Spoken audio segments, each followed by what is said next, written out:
బట్టతలతో బాధపడుతున్నారా? ఇప్పుడు face clinic లో 20% డిస్కౌంట్ తో హెయిర్ ట్రాన్స్ప్లాంటేషన్. వెల్కమ్ టు మనం టీవీ హెల్త్. నేను మహాలక్ష్మి. ఈ రోజు మనతో పాటు డెంటిస్ట్ డాక్టర్ శ్రీకాంత్ గారు ఉన్నారు. నమస్తే సార్. నమస్తే. చాలా మందికి ఎత్తు వంకర పళ్ళు ఉంటూ ఉంటాయి. ఇట్లాంటి వాటికి మీరు ఏ విధమైన ట్రీట్మెంట్ చేస్తారు? అది కూడా పెయిన్ లేకుండా ఉండాలని ఇప్పుడు అందరూ కోరుకుంటూ ఉన్నారు. ఎలాంటి ట్రీట్మెంట్ ఉంది సార్? ఇప్పుడు అత్యాధునికంగా చాలా చికిత్సలు వచ్చాయి. ఎత్తుపళ్ళు అనేది గ్యాప్తో కూడిన ఎత్తుపళ్ళ, ఎగుడు దిగుడుగా వస్తూ ఉన్న ఎత్తుపళ్ళ అన్నది 2 కేటగిరీస్లో డివైడ్ అయి ఉంటాయి. గ్యాప్తో వచ్చిన ఎత్తుపళ్ళు అనేది కొంచెం త్వరగా చేయగలిగే ట్రీట్మెంట్. ఎగుడు దిగుడు అనేసరికి ఒక 2 పళ్ళు తీసి ఆ స్పేస్లో అడ్జస్ట్ చేయటము, లేకపోతే ఉన్న పళ్ళ ఆర్చ్ ఉంటుంది, ఆర్చ్ ఎక్స్పాండ్ చేయటము, ఒక్కొక్క పన్నుని సెట్ చేసుకుంటూ రావడానికి డబల్ టైం పడుతుంది. సో ఇవేంటంటే ఫస్ట్ నుంచి వచ్చేది ఎకనామిక్గా ఉండేది బ్రేసెస్, క్లిప్పులు. ఆ క్లిప్పుల మీద వైర్లు ఫిక్స్ చేసి బ్రేసెస్ ట్రీట్మెంట్ అనేది చేస్తాం. అది minimum 8 months, maximum 1.5 years to 2 years నడుస్తుంది. ప్రతి నెల వస్తారు, వైర్లు వాటితో టైట్ చేస్తూ పళ్ళని సెట్ చేస్తాం. అది ఫస్ట్ నుంచే వస్తున్నది. కొంత పెయిన్ తట్టుకోగలిగితే దాని నుంచి వచ్చే రిజల్ట్స్ ఎక్సలెంట్గా ఉంటాయి. ఓకే. ఇప్పుడు కొత్తగా వచ్చినవి ఎలైనర్స్ అని వస్తున్నాయి. సో ఇన్విజిబుల్ లైన్స్ అని, ఇన్విజిబుల్ ఎలైనర్స్ అని, ఇలాంటి రకరకాల కంపెనీస్ వస్తున్నాయి. అవేంటంటే ట్రాన్స్పరెంట్ ట్రేస్.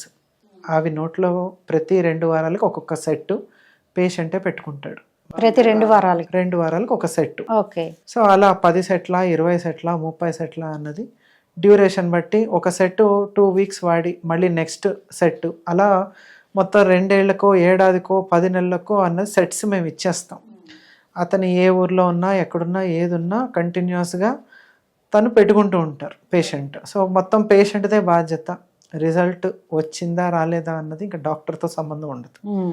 సో పేషెంటే పూర్తిగా బాధ్యత వహించి కరెక్ట్ చేసుకోగలిగితే ఎలైనర్స్ అనే పద్ధతి ద్వారా వెళ్ళొచ్చు. అది పెయిన్లెస్ అండ్ డ్యూరేషన్ కొంచెం ప్రొలాంగ్గా ఉంటుంది. అండ్ అందులో డాక్టర్ ముందే ట్రీట్మెంట్ ప్లాన్ మొత్తం చేసేసి అన్ని సెట్స్ వాళ్ళకి ఇచ్చేస్తాను. సో ఈ చివరి సెట్ పెట్టుకుని నువ్వు ట్రీట్మెంట్ ఫినిష్ చేసేసరికి నీకు రిజల్ట్ రావాలి ఇంతవరకు. అదే కన్వెన్షనల్గా ఏంటంటే బ్రేసెస్ నార్మల్లీ పెట్టినప్పుడు ఎవ్రీ మంత్ డాక్టర్ ప్లాన్ చేసుకుంటాడు.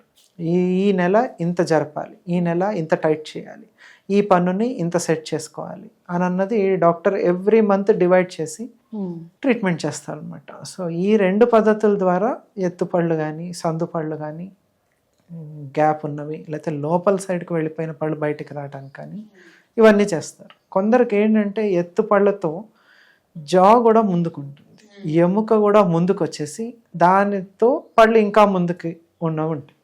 అలాంటి వాళ్ళకి ఏంటంటే చిన్న ఏజ్లో డిటెక్ట్ చేసిన 13 years ఆ స్టేజ్ వచ్చాక జాకి కూడా సర్జరీ చేసి జాని కొంచెం కట్ చేసి వెనక్కి జరుపుతాం. ఓకే. సో వాటిని ప్లేట్స్, స్క్రూస్ వేసి ఫిట్ చేసేస్తాం.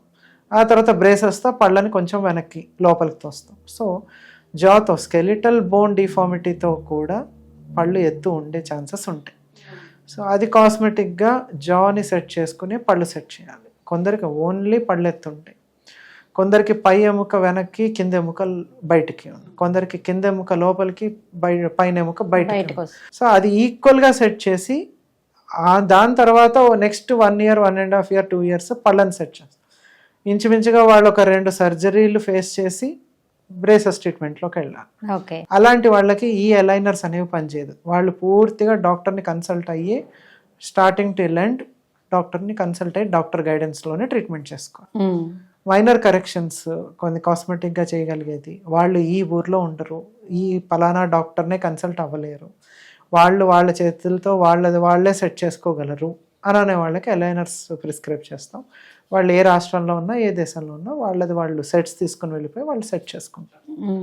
సో ఆ పర్టికులర్ రీజియన్లో ఏమన్నా తెలిసిన డాక్టర్స్ ఉంటే వాళ్ళ గైడెన్స్, వాళ్ళ హెల్ప్ తీసుకుని ప్రొసీడ్ అయ్యే ఛాన్సెస్ కూడా ఇప్పుడు కొత్తగా టెక్నాలజీస్ వచ్చాయన్నమాట. డెంటల్లో అతి కష్టమైన సర్జరీ ఏంటి సార్?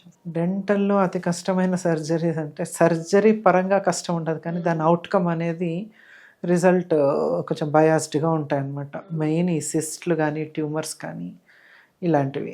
సెకండ్లీ వచ్చే యాక్సిడెంట్ కేసెస్లో జా విరగటము, ఓకే, ఈ స్కల్లో లోవర్ పార్ట్ మ్యాక్సిల్లా అంటారు, ఈ పార్ట్ విరగటము, fractures, mainly youngsters, road accidents అయిన వాళ్ళకి. సో సర్జరీ యాజ్ సచ్గా ఫినిష్ చేసేస్తారు కింద మీద పడి తిప్పలుగా పడి. కానీ పేషెంట్ రికవరీ దగ్గరకు వచ్చేసరికి అవుట్కమ్ రిజల్ట్ ఎలా ఉంటుంది అన్నది that's a riskiest part. So patient age factor include అయి ఉంటుంది, పేషెంట్ బోన్ స్ట్రెంగ్త్ ఇంక్లూడ్ అయి ఉంటుంది, ఇమ్యూనిటీ ఇంక్లూడ్ అయి ఉంటుంది, అండ్ డ్యామేజ్ పర్సంటేజ్ ఎంత ఇదిగా ఉంది, అందులో రికవరీ ఎంత ఉంది అన్నది పోస్ట్ సర్జరీయే చెప్తుంది అన్నమాట. అంటే పెద్దవాళ్ళలో ఎట్లాంటివి ఏమైనా యాక్సిడెంట్ జరిగినప్పుడు ఎట్లా ఉంటుంది సార్? అదే రికవరీ చాలా లేట్ స్లో ఉంటుంది. మెయిన్ కింద దవడ జారి పడడంతో విరగటము ఇలాంటివి ఉంటాయి. సో వాళ్ళు తట్టుకునే శక్తి తక్కువ ఉంటుంది కాబట్టి so duration of recovery is prolonged అనమాట. సో సర్జరీస్ అవన్నీ ఏంటంటే 1 or 2 hour సర్జరీస్లో అయిపోతాయి, కానీ బట్ రికవరీ ఎక్స్టెన్సివ్గా చాలా ప్రొలాంగ్ అయిపోతుంది అనమాట. సర్జరీలో ఎనస్థీషియా ఇచ్చేది మీరేనా లేకపోతే దానికి కూడా సపరేట్గా ఎవరైనా? ఈ మేజర్ సర్జరీస్కి అన్నిటికీ జనరల్ ఎనస్థీషియాను ఆపరేషన్ థియేటర్లోనే జరుగుతాయి. అక్కడికి ఏంటంటే ఇప్పుడు ఒకేసారి 4 విజ్డమ్ టీత్ తీసే కేసెస్ కూడా ఉంటాయి, అలాంటివి కూడా మేము జనరల్ ఎనస్థీషియాలోనే చేస్తాం. ఓకే. మిగతా అవన్నీ chair side procedures, local anaesthesias ఇస్తాము. పిల్లల్లో అయితే ఇంకా నైట్రిక్ ఆక్సైడ్ ఇస్తాము. సో గ్యాస్తోనే మైల్డ్ ఎనస్థెటైజ్ అయిపోతారు. సో ఆ మైల్డ్నెస్లోనే ట్రీట్మెంట్స్ కూడా అయిపోతాయి. గ్యాస్ అంటే సో నైట్రస్ ఆక్సైడ్ గ్యాస్తో, సో లాఫింగ్ గ్యాస్ అంటారు దాన్ని. సో అది కిడ్స్లో పీడియాటిక్ డెంటిస్ట్రీలో వాడతాము చిన్నపిల్లలకి, లేదా చైర్లో మైనర్ ప్రొసీజర్స్కి ఓల్డ్ ఏజ్ వాళ్ళు సహకరించరు, అలాంటి వాళ్ళకి చేసుకోవచ్చు. సో అలాంటివి. So we don't inject any anaesthesia. అలాంటిది ఎనస్థీషియా ఇంజెక్షన్కి కోఆపరేట్ చేయగలిగిన వాళ్ళకి లోకల్ ఎనస్థీషియాలో ఓకే ప్రొసీజర్స్ అయిపోతాయి. కాకపోతే మైనర్ అండ్ మేజర్గా డివైడ్ అయ్యి ఉంటాయి. సో దాన్ని బట్టి ఎనస్థీషియా డిసైడ్ చేస్తాం. అంటే వాళ్ళే ఇంకా అన్ని ఎంత టైం అని వాళ్ళే డిసైడ్ చేస్తారు. చేస్తాం. Okay sir, thank you.